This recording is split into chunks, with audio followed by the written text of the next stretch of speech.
Hello everyone, welcome this evening to the Heart Research Institute. I'd first of all like to acknowledge that we're on the traditional lands of the Gadigal people of the Eora Nation, and we pay respect to their leaders who've been guardians over this land for generations, past and present. But also it's a special welcome here because the Heart Research Institute, as many of you know, has a long and proud history of doing fundamental research into the causes and ways we can prevent and treat cardiovascular disorders of the heart and blood vessels. But recently we've had a major Indigenous heart group join us, the Girali Centre, and they're one of the leading centres for promoting and investigating and engaging with Indigenous communities throughout Australia to improve, honestly, to accept it, catastrophic statistics of heart health in Indigenous communities. So we're incredibly proud of our colleagues here at the Girali Centre as part of the Heart Research Institute. So we've now got another way of improving heart disease. So we can do it by understanding basic fundamental systems and processes, develop new treatments, new diagnostics, new ways of preventing heart disease. And we'll hear one of the really exciting ones today by Carmine and Laura, which I don't want to steal their thunder, so I'll tell you, but I'm gobsmacked by how exciting it is. But we also have applied research where we can take those discoveries, develop new treatments, do systems approaches to implement and make sure that we can change systems by being effective. And I know, just shouting to some of you, there are people who really understand the health system and what it can offer, as well as sometimes some of the impersonality about it. So we've got a member of the audience who's had multiple heart operations. She knows, and we reflected on the story we had from Elle Pendrick a few weeks ago about the journey of growing up as an adolescent, not being in charge of your body. So those are things that drive us. We recently had a session where we all got together to discuss strategy, and we asked the question, the why question. Why are we here? What difference would it make if the Heart Research Institute weren't there? And really, we had a lot of very, as you would imagine, very scientific answers, but it basically boils down to people. So we're here. Why? Because we have a friend of ours called Sheila who shouldn't have lost her husband at 60. We have Elle Pendrick who shouldn't have had to have discovered how to live with heart disease by herself. We have an Aboriginal elder who shouldn't be the only person in his family to have reached the age of 65. And we had in this room just a couple of weeks ago, a consumer group, a group of patients with peripheral arterial disease. We've got Mary in the audience. And she brought together these patients, and they were fantastic because it was the Cinderella part of cardiovascular disorders. We all know that heart attack, narrowed coronary arteries, the stroke with narrowed cerebral arteries. But the peripheral arteries, people don't really think about it. And yet we're here because those people couldn't have had to have their trouble. We should have had a treatment for them. We haven't had one. So they're the stories that drive us, and they're exciting. So tonight we're going to hear for one of the exciting programs. It really is gobsmackingly interesting, but it's one of 20 stories. And we'd love to be able to tie you in so you hear them all, but that'll come in time. So I don't want to take all your time, so I'll hand over to Katrina, who's the master of ceremonies tonight, who'll take you forward.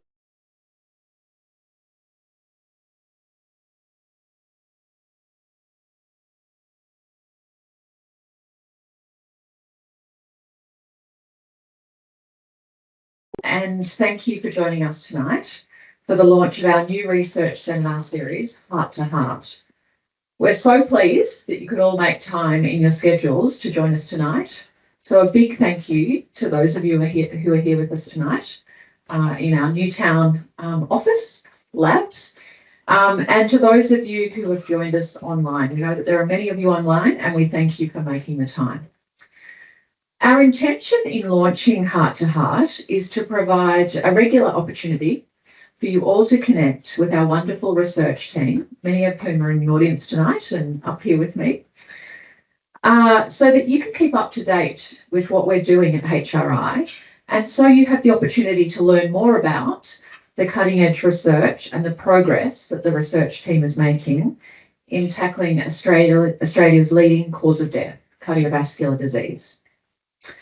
By way of introduction, as Andrew said, my name is Katrina Dowling, and I lead the development, philanthropy and communications team at HRI. And tonight I'm joined by Dr Carmine Gentile, head of HRI's Cardiac Regeneration Group, and by Laura Vittori, one of the very talented PhD students working within Carmine's team. So thank you both for joining us tonight. The focus for our conversation this evening is cardiac regeneration, or put simply, how can we apply research to mend hearts that are damaged and failing? It's really, really important work. And for those of you who may not know a lot about HRI, before we get going, I'd like to just give a brief overview of who we are and why we're so passionate about the work that we do. So HRI is an internationally recognised medical research institute. We were formed with the intention of, on the mission of really saving and improving the lives of people impacted by cardiovascular disease. So today, we're split over two key sites, our location here in Eliza Street, Newtown, and at the Charles Perkins Centre at the University of Sydney. And we were formed 35 years ago, so it's our 35th year this year. And the intention was to really develop excellence in discovery research and translational research with a very specific focus on cardiovascular disease. So that's our very clear and specific focus. We focus on cardiovascular disease research, and we do it very well. So today, HRI is comprised of 13 scientific groups, and Carmine's group is one of those groups. And we have more than 150 dedicated staff working across our two sites. And the team is focused on delivering cutting-edge research. We have a commitment to nurturing the best and the brightest minds, the rising stars in cardiovascular research. And we're also committed to facilitating opportunities for women building careers in research and science, which I think is hugely important and very, very exciting. And as Andrew mentioned, with the relatively new addition of our Girali Centre, we're really shifting the dial, and our aim is to improve the cardiovascular health in a really tangible and meaningful way amongst Aboriginal and Torres Strait Islander people, and that's hugely important. So why does all of this matter? Well, as Andrew summed up so beautifully, we want more people who are impacted by cardiovascular disease to have more time with the people that they love and they care for. So that's our why, and the reason why our research team and all of us who work here get up every day and do what we do. So let's get underway tonight. It's with great pleasure that I formally introduce you to Dr Carmine Gentile and Laura Vittori. Carmine completed his Masters in Science at the University of Pisa in Italy, and Carmine's PhD was funded by the American Heart Association. You're also a pharmacist? Correct, yeah. And he's a visiting research fellow at Harvard Medical School. Carmine is now a senior lecturer at UTS, and he leads the Cardiac Regeneration Group within HRI. And Carmine is an expert in 3D bioprinting and stem cell technologies, which we'll talk a lot about tonight. And Laura completed her Masters in biotechnology in Italy before going on to complete an internship at Karlsruhe Institute of Technology in Germany. And Laura is focused on 3D bioprinting of cardiac tissues using a protein extracted from silk cocoon thread, which I think is absolutely fascinating. So we'll hear more about that tonight too. So Carmine, let's get underway. You lead the heart regeneration research team at HRI. Can you please tell us a little bit about yourself, What led you to develop a career focused on cardiovascular research, and how has your career developed and evolved? Can you guys hear me? Okay. Thank you so much, everyone. And it's my pleasure to share some of the journey that actually took on to lead to us today. And I would like to emphasize that I'm just the leader of a group that comprises many people. So I would like to emphasize the effort of multiple people in our team that is summarized today. Well, from a personal point of view, what led me to be here today to share this story with you is started also from a familiar case of cardiovascular disease. My poor father had developed a cardiovascular disease over the years, and his last desire was, when are you going to print a heart for me? Well, the irony was that he actually died from cancer, but that didn't stop me from keep working here with the team at the HRI UTS. I think that that story that impacted my desire to take on this challenge over the years, it's basically shared by many of us here, because we all know that cardiovascular disease has an impact that affects many of us in one way or the other, either directly or indirectly through family members or friends or somebody that we might be related to. So, and also, why not starting to study the heart, which is one of the simplest but also the most complicated organs in our body. So before starting into the research pathway that I've developed over the years, I started thinking, am I focusing on the brain or the liver? Well, the heart stops, so you actually die. And then the reality nowadays is that we rely on heart transplantation that are coming with so many limitations and risks that probably I can do something in this regard. Thanks, Carmine. That certainly is a very powerful why. Your dad asking you to print him a heart. I think that's an amazing motivator in terms of choosing the career path that you have. So you've recently rejoined the HRI team, developing the Centre for Heart Regeneration. What, in your mind, makes HRI so special, and why have you chosen to form part of the HRI team? Historically, HRI meant a lot to me. Basically, I graduated from in Italy, and then I moved on to the US to do my PhD studies. And it's only through the HRI that I found that environment that helped me to keep working on the research that I was passionate about. And I want to emphasize that, yes, being a scientist, a researcher might be a career, but it's actually a passion that everybody takes on every day. Now, the HRI offered me the opportunity to move to Australia, and that was a huge decision for me based on the fact that I left already Italy. I spent some time in Spain, in the Canary Islands, working as a pharmacist. It was a paid holiday, basically. And then then moving on to the United States, where I spent years in exploring this technology that we're going to talk about, 3D bioprinting. And then the HRI has been the one that offered me the opportunity to start something new in Australia. We're talking about 2013. In a context where I was completely isolated because what we were bringing to Australia was completely new, and there was no way for me to expand and talk to other peers in Australia. Now, that support that the HRI provided helped me to go back and forth to the US, especially in the first years, to feed back into the research that I was starting here in Australia. And then leading to me establishing my own research group here in Sydney. You can imagine that as a freshly graduated PhD student, that's a dream.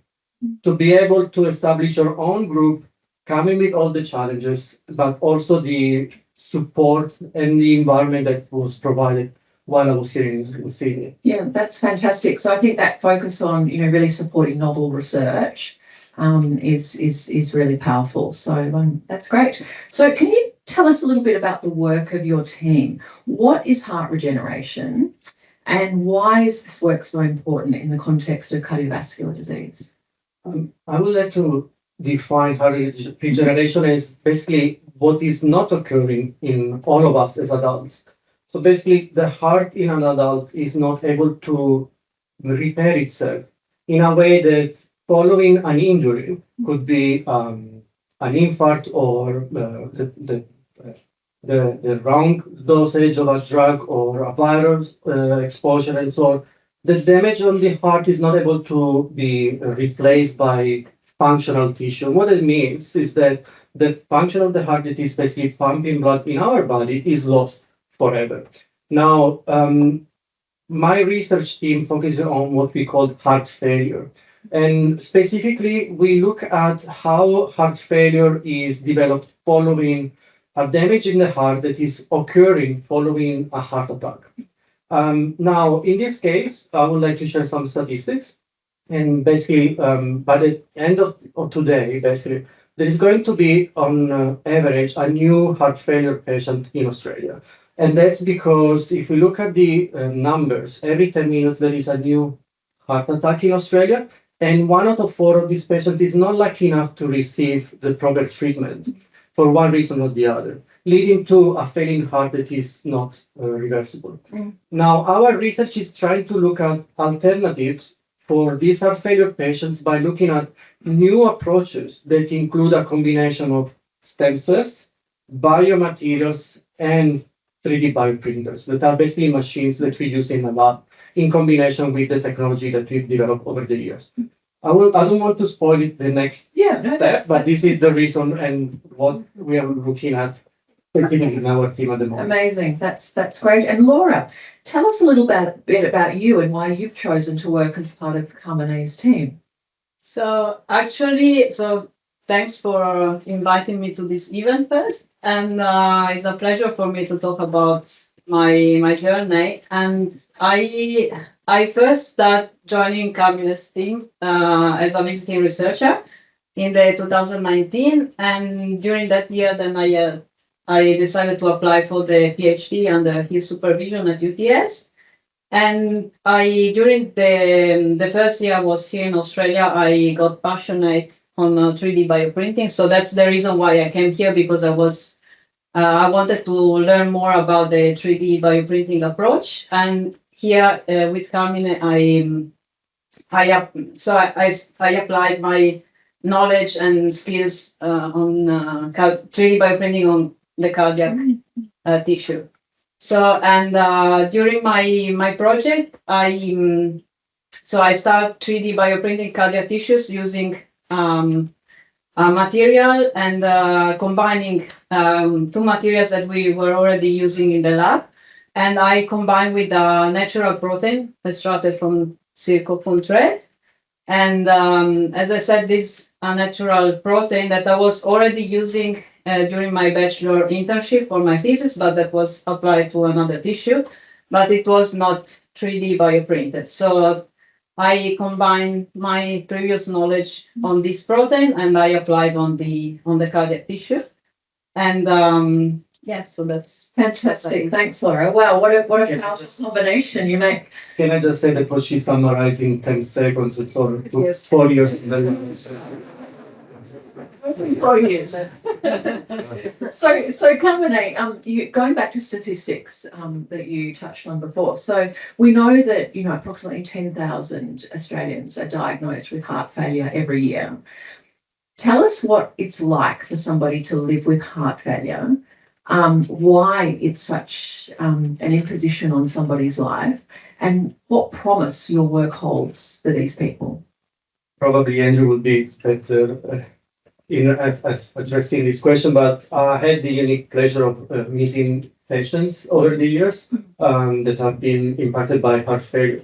So given the inability of the heart to pump blood in certain areas of the blood of the body, the patient is not able to perform daily activities such as going up the stairs or meeting out with friends and so on.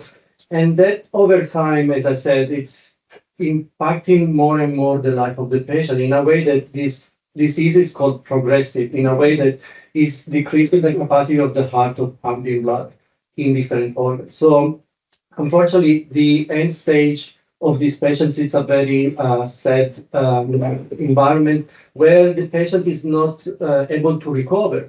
And the reality is that the heart transplantation is the only available treatment nowadays to fully regain that pumping activity. Yeah. Now, unfortunately, going back to the statistics, yes, there are thousands of patients that develop the disease every year, but the reality is that 120 hearts are transplanted every year in Australia. So given the huge gap in this population, and I think we're going to cover the reasons why there is this such a huge gap, that is basically the way of the research is trying to help those patients that nowadays are not able to have access to the heart, or they're not able to, they're not even eligible, or they're just waiting to receive one and they die in the meantime. Sure. So heart failure places a real, it compromises people's lifestyles and means that even doing the simplest things, walking up a flight of stairs, playing at the park with grandkids can be an issue. Yes. That's correct. Yeah, So the idea is that why can we not change this? What can technology and science put together in our hands, and what is available in our hands nowadays, so that we can give another hope for the patients. Now, as you mentioned, Katrina, I'm also a senior lecturer, so I teach in class, and I always start my classes by telling them, guys, you're going to become the master chefs of science. You need to understand what are the different tools, what are the biomaterials, what is going to, how the materials are going to impact the cells, and hopefully translate this to the clinic eventually by using an approach that tells you, yes, this is safe and can have an impact on the patient. Sure, great. Okay, so you touched on the concept of heart transplant surgery, and you mentioned that some people die on the waiting list. Now, assuming that some people are able to access a donated heart, that surgery is not without complication. So talk to us about some of the hurdles and complications associated with heart transplant surgery. Again, I'm a scientist, so I'm not a surgeon, but given the requirements of the research to be multidisciplinary, we engaged with clinicians over the years that fed back into our research. And one of the aspects that was really interesting and important is based on the fact that for a heart transplant, there is a huge cut that is performed onto the chest of the patient, which is called thoracotomy. Now, the recovery from the surgery, the transplantation, takes on average 6 months. Now, because of the risk associated also with the procedure itself, and also the diversity that we recognize among all of us, not everybody is able to receive a specific heart, and the specific features of the heart that is dependent on oxygen and nutrients. So the timing between the isolation of the heart and transplantation should be really well timed.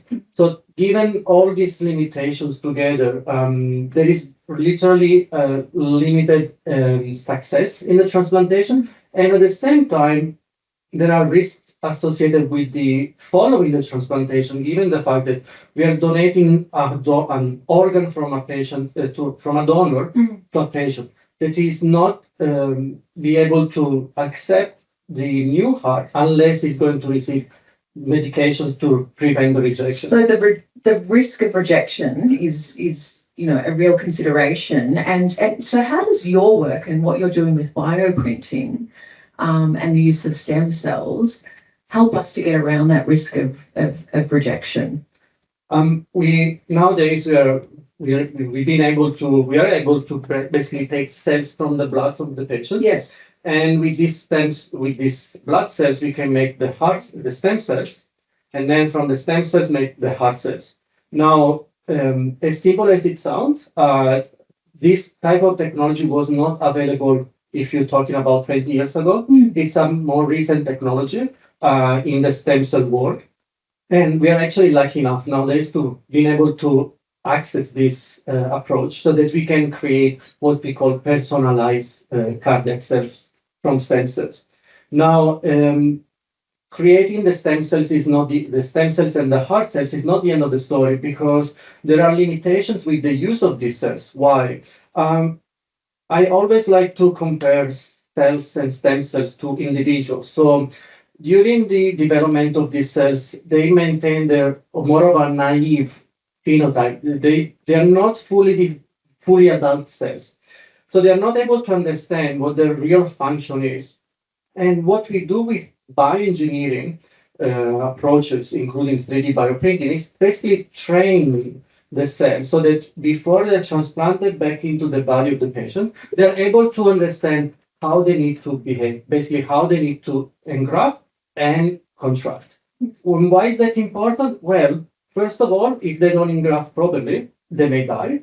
And in fact, the majority of these cells, unless they've been treated in specific ways, 95% of them will die after delivery. At the same time, there is a risk they may not communicate properly, which is basically leading to arrhythmia. Basically, the cells will give an arrhythmic event into the heart of the patient, leading to severe complications, including death.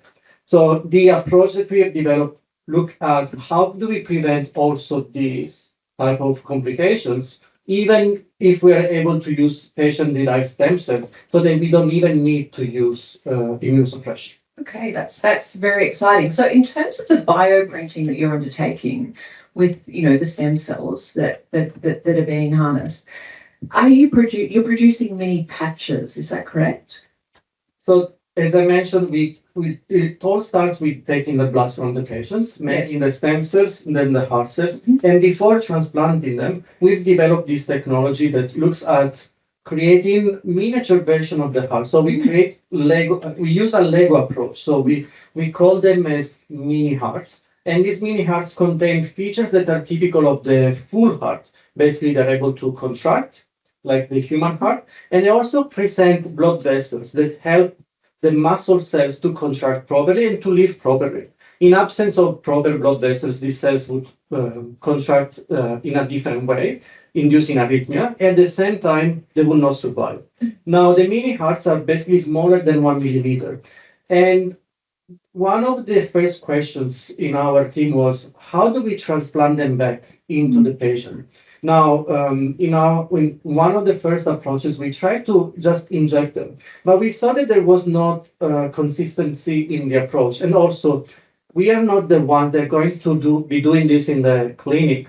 The clinician should be able to receive something that is able to transplant. Imagine having the clinician poking the heart of the patient. At the same time, the poor heart is already damaged. So what 3D bioprinting is allowing us to do is to basically 3D model the heart of the patient, and I have an example here. So this is a 3D printed heart of a patient. So if you guys raise your fist, that's around the size of your heart, your own heart, and so will be different from this one. Now, also, what you see on the surface, these are the blood vessels that in many reasons, for many patients, will be differently impacted by a heart attack, meaning that the area that will be infarcted and damaged will be different according to the patient.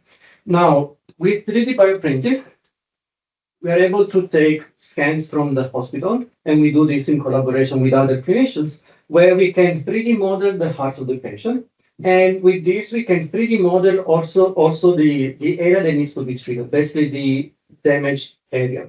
Now, we 3D model then what we call the patch that covers the infarcted area, so that we can use that information in our 3D printers that then use the mini hearts in our laboratory. Now, to break it down, in 3D bioprinting, you're going to have an approach similar to a regular 3D printer. So in printing a piece of paper, you have the nozzle, the ink, and then you have the piece of paper. And then you have the machine and the information, basically whatever you want to print. In a 3D printer, you do the same, but you do it in 3D. So you basically print the first layer, then the second layer, the third layer, and so on. So you can stack up the material in 3D. Now, for medical application, 3D printing has been explored in the past. For instance, for implants, not transplant, implants do not contain cells. Implants have been used for bone replacement, bone tissue replacement, and so on, for the skull and others. So that's been already established in the clinic. What we're doing is using this information, basically the area that needs to be treated, and insert this information, basically this 3D model, this patch-looking material, that is then the information that the bioprinter is going to use. Now, we're not printing plastic.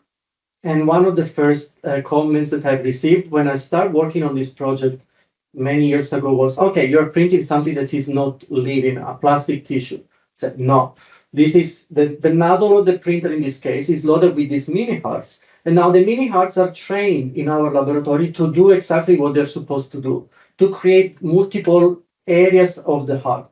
Now, obviously, the printing process is very simple.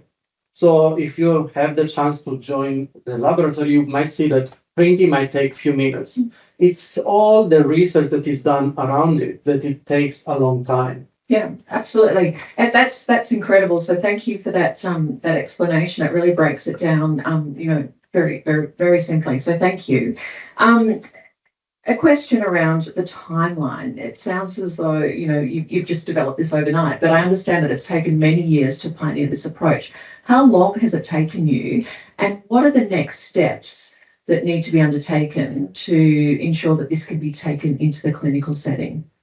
The HRI had played a role in this discovery as well, because during my time here at the HRI, in 2013 and 2016, I was working more on the bench side. Basically, I dissecting heart biopsies and trying to understand on how to replicate the same environment in a test tube.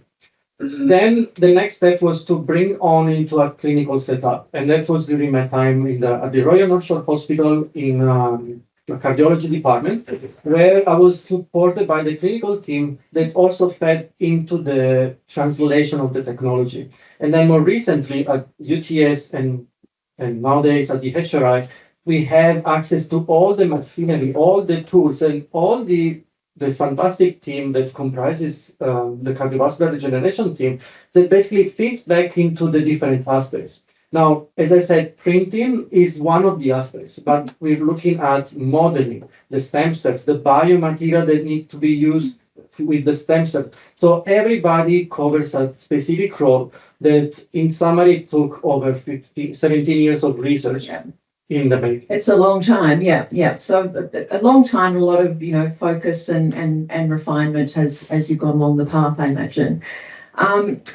Laura, can you talk to us about your use of silk cocoon threads? I think that sounds fascinating. Tell us about, how you're applying your findings to this project. So the reason why I decided to use silk is because there is lots in nature, and it's quite easy to get. So, and then there is an extraction process, and then I had to mix with these other two materials that we use. And what we found out is that silk possesses different properties. One is the one that it is biocompatible, so it doesn't create any immune reaction after transplantation in a human body.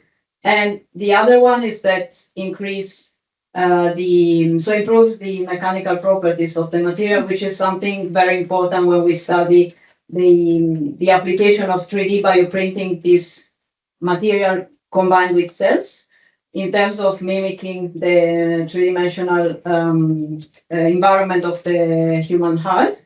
So, and this protein improves the elasticity of this material. Amazing, yeah. So combined with others, yes. Fantastic.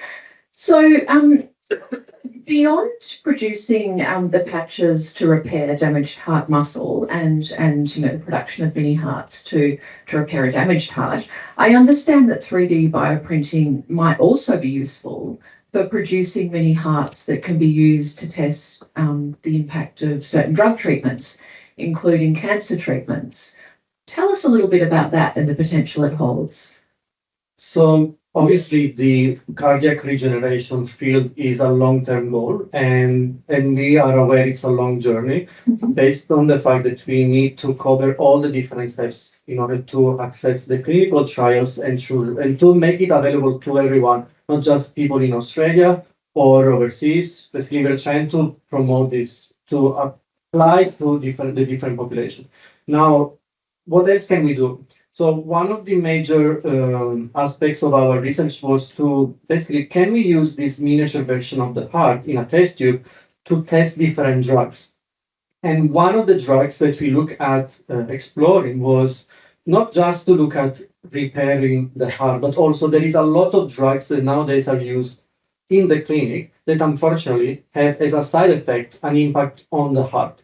And one of these classes includes chemotherapy.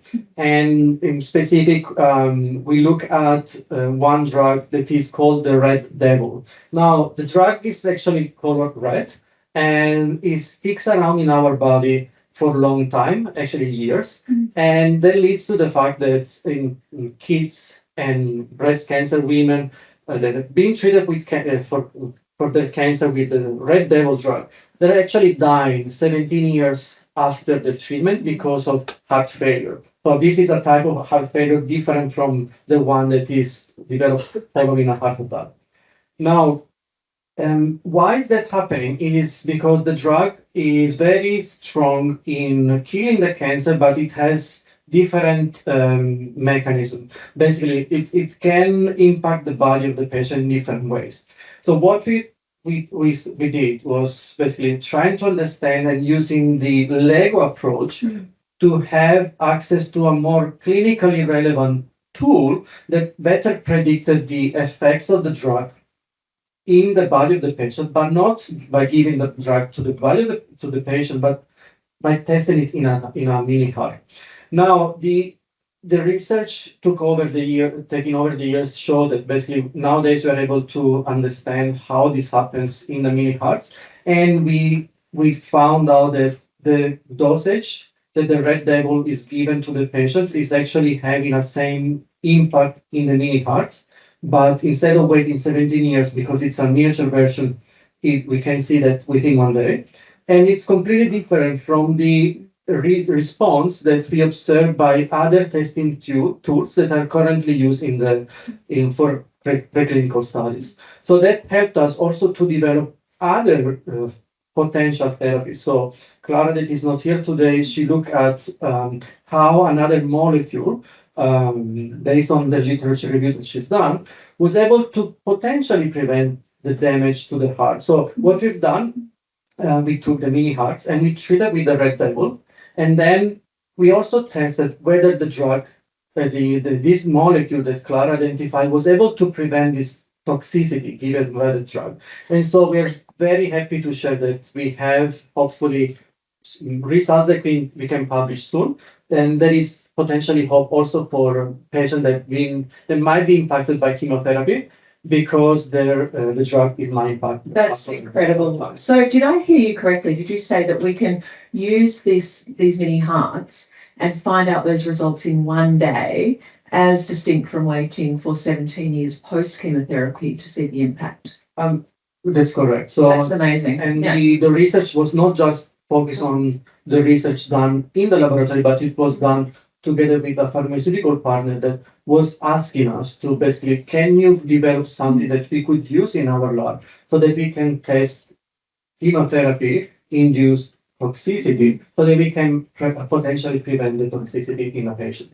Amazing work, yeah. So going back to your work related to heart regeneration, for this treatment to be available broadly in Australian hospitals, what are the next steps that are required to further develop the research, and what do we need to make it a viable alternative? So I would like to emphasize that the research has been focusing on heart attack-induced heart failure over the years. And then thanks to the support with the HRI, I've also been able to explore other conditions such as congenital heart disease that is completely different from the heart failure that we're talking about today.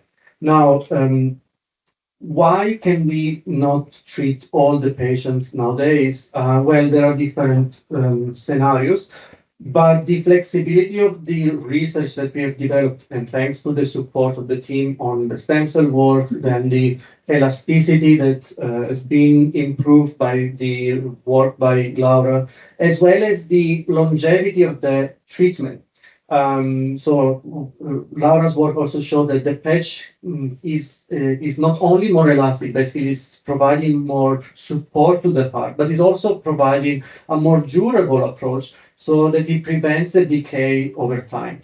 So what we're looking at nowadays is how can we create a system that is able to support the patient, not just for a few months, but in the long run. And obviously, in order to move on to clinical trials, there are some considerations. So from the regulatory point of view, for instance, it's a little bit disconnected between the different countries and the different continents. So we're exploring how to perform the different the clinical trials and where and how, because that will dictate also the regulatory approval for our technology to be taken to the clinic. Now, we have the support of the clinicians, but we are lacking in the funding to provide this to test the solution. Yeah. I've been asked several times how much does this cost. So we calculate a patch will cost around $100,000 per patient. Now, while it might sound a lot of money, the reality is that $140,000 is required for a heart transplant in Australia. And that's just in Australia. So if we look at the United States, we're talking about $1 million US. So that cost will change according to the country. Now, why we need to invest in such a solution is based on the fact that we're also being able nowadays to create something that can be provided to the patient, given back to the patient from the time that blood are isolated within 3 and 6 months. And while it might sound a long time, the reality is that nowadays heart failure patients wait on average 2 years before receiving a heart transplant. I'm talking about just the patients that are successfully receiving a heart transplant. Now we're talking about that thousands of patients will never receive a heart transplant and are actually dying while on a waiting list. So the hope is that we can get to the next step as quick as possible. And I received some comments by somebody saying, "Oh, the guys are not there yet." Well, it's not we are not there yet. We are not able to perform the clinical trial because we don't have enough funds to do it. Okay, so funds are really critical to get us to the next stage. Yeah, thank you. So Laura, we're going to open up to some questions shortly, but before we do that, we've talked about, focus on novel research within HRI, and, through the support of our amazing senior researchers, positive mentorship of PhD students and rising stars, and really having a focus on the future. So my final question to you is, what are your hopes and dreams for the future in terms of your research work and cardiovascular research more broadly? Well, because we just said so funds are Yes. essential for Yeah. doing more trials and then Yes. trying to test also in the clinical environment or what we are doing in the team. Yes. So based on what I was doing in the team, so then I would love to see one day what I created. So this patch transplanted in a human heart, but so it takes time because we already test on mice, but it needs more trials and definitely Terrific. for transplanting in a human heart. So seeing your work become a real reality. I heard a comment this week, and it was, in the context of medical research and the work that your team is doing. And there was a comment made that it's kind of like putting a person on the moon. One day, long ago, people thought that it was impossible to put people on the moon. But with time and dedication and focus and funds, and persistence, we landed people on the moon. So I think you've got a fair chance of seeing that dream become a reality. Yes. Yeah, that's good. On that point, I'm going to say thank you to you both for responding to my questions, and I'm going to open up to the floor. Both people here within our office here and online. Do we have some questions? Firstly, Laura and Carmine, I'm a massive I need this. Laura and Carmine, thank you. I'm a massive believer of no matter what you do in life, you've got to be the best at what you do. So thank you to both of you for being the best at what you do. Absolutely incredible work that you're doing. So well done. Do you have any fears and worries that what you know is just from touching distance away may not be realized because of small things like funding or just these little things that you just can't quite get to due to whatever's in your way?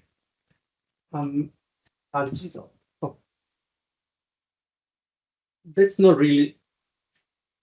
That's not really my fear. As a scientist, we base our research on what we call a hypothesis, basically a statement. So our statement, what we do every day, is based on the fact that, yes, I believe that the patch will change the life of the patient. Now, that statement is right until I prove it wrong. So my fear is that eventually will not be right in a way that we might fail clinical trials and might not provide the solution that we hope. Nevertheless, I hope that my journey might help others in their journey. Because as a scientist, we are all about sharing knowledge and trying to establish a network of research. And as I mentioned before, in our team, we have experts in different areas, here and also overseas. Now, my hope is that if I'm not the one making it, there is somebody else that might make it. Thank you. Do we have other questions in the room? Any other questions? Yeah. Scientific questions? Yes. Sorry? Scientific questions. I mean, it's a two-part question, probably is a bit scientific. I was just wondering what the longevity of the patch is, you know, whether it's in your mouse model or, you know, eventually in a human. And the second part to my question is, you know, in terms of longevity or maybe even in terms of like innovation, have you guys even thought about like bioreabsorbable patches, kind of like the way that stents have developed, you know, from bioprinting and then reabsorbable to essentially heal the impact area, or yeah, that's the two questions. That's an excellent question because what we observe is that, for instance, the material itself without the cells is able to improve the ability of the heart to pump blood. Now, durable is that are we actually improving how the heart is pumping, or are we protecting the heart from pumping less over time? So other further considerations around when to apply the technology might also be important in terms of which type of patient is receiving the patch at which stage. Are they end stage heart failure patients? Is it within few months that they've developed heart failure? When? How? Is there a difference between women and men? We don't know any of these questions, any of these answers yet. Nevertheless, the technology that the approach that Laura has been looking at using silk. Now, silk might sound as a material that we might not have in the clinic. It's actually used for many biomedical applications, such as screw, band-aids, and so on. So it is already a material that is present in the clinic. And the fact that it was present in a liquid form as a solution and then solidified into a solid, not stretchable material really limited its use in 3D bioprinting. Now, over the years, Laura developed this protocol that, yes, nowadays we can incorporate it in our approach. And yes, it created more elastic, but also more durable.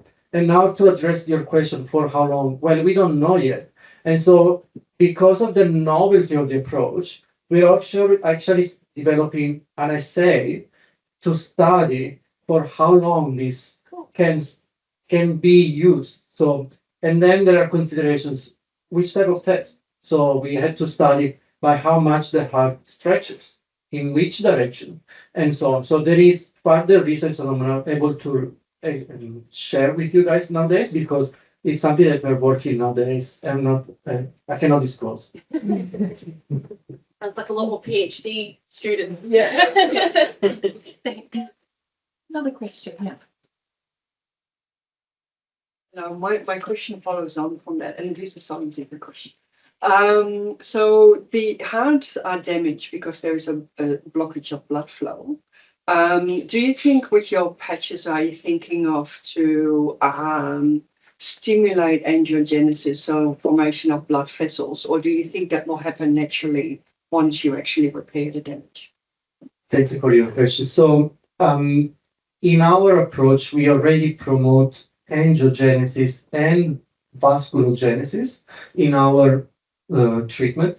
Why? Because we take single blood vessel cells and we make them make their own blood vessels. So that's the vasculogenesis part. And then we promote new blood vessel formation from pre-existing ones. That is the angiogenic effect. Now, that's already recapitulated in the mini heart. That it's basically this composition of cells in miniature. So why is that important? Not only because we want blood vessel to provide nutrients and oxygen, there is also limitations for these cells in 3D to basically grow in absence of blood vessels. And why? So any tissue that is thicker than 100 micrometers, so a tenth of a millimeter in diameter, will not grow because of the absence of blood vessels. Now, if we think about what happens in the body in pathology, cancer promotes angiogenesis by attracting new blood vessels, right? And so then the cancer can grow. So we are not using an approach where we provide new cancer-like approach, but we provide from a developmental point of view, basically the milieu, that environment that helps the cells to make their own blood vessels. And by creating the blood vessels, they're also able to control how they contract. Now, obviously, the next question might be, are you the only one doing this? No. There have been plethora, lots of studies globally. Now, what others have done was basically looking at, okay, let's take these stem cells, heart cells, and let's see how we can use them. Well, by not helping these cells from the beginning in creating their own blood vessels, they prevented the proper formation of the myocardial tissue, the muscle tissue that helps to be transplanted following the delivery. And why is that important? Because these cells will contract differently. So in the other approaches, basically the transplantation might lead to arrhythmic event. So these cells will not be contracting at the right pace. What we showed preclinically is that by following what nature does, which is basically by creating the muscle tissue with the blood vessels from the beginning, we're able to help these cells to understand, to adapt to the new environment, so that once we transplant them, they already know, okay, I need to adapt to this area and to promote protect from further damage. Now, whether I need to induce angiogenesis following delivery or not, that's not even answered yet, because as I mentioned before, even the material itself that we have developed is able to protect the heart. But obviously, going back to the other question is, for how long and what is the long-term outcome? And that's another question I'm not able to answer now. Questions online? No online? Any other questions around the room? I mean, that was lovely. There is a process called hormesis, which means that if you expose tissues to very small doses of toxin, it becomes resistant to higher doses of toxin. Can you actually develop myocardium that is actually resistant to the cancer-causing drug, the cancer-curing drugs? We haven't tested yet, but I think as any of our conversations, Matthew, they always lead to excellent new ideas. They need to be experimented. No, we haven't tested that yet.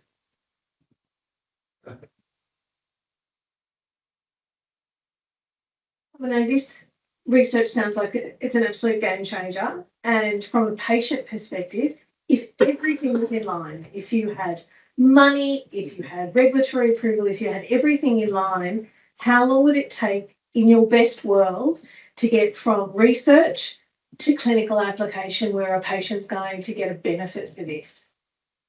We will be ready tomorrow. So we are developing the other assay, basically the other way to test the longevity of the patches outside of the body, because we are not there yet to be able to transplant it. But having said that, the technology is available. So we are ready to go, basically. Okay, terrific. Are there one final question? Any final questions? No?